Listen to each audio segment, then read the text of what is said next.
Which of these 4 molecules corresponds to 3,4-dimethylhexane? Firstly, when we dissect the core portion of this name, hexane, it gives us 2 key pieces of information. 1, the main carbon chain is composed of 6 carbons. 2, the ane tells us that all of the carbon-carbon connections will be single bonds as opposed to double or triple bonds. So let's highlight our main carbon chain for each of these options, and in case you aren't 100% clear, it's essentially how do you get from one end of the molecule to the other without hitting a dead end, starting for example from here, going all the way to the end. Once we highlight our main chain, we want to count the number of carbons that make up that chain, and we realize that C has a 7-carbon main chain, so that's not going to be the answer because that would be heptane as opposed to hexane. So now we just have 3 options to choose from.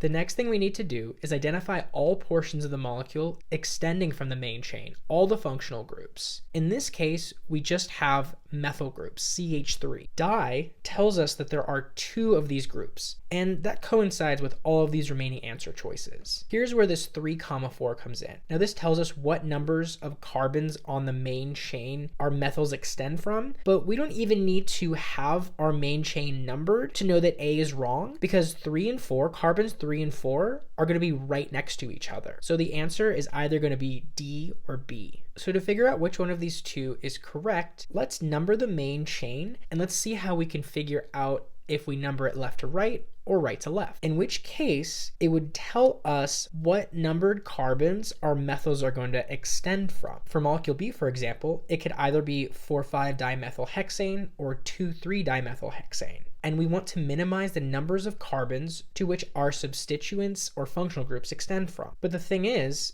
even though 2 and 3 is less than 3 and 4, it's not what our question is asking. We want to identify the molecule that is literally 3,4-dimethylhexane, and that's going to be option D. So D is our answer.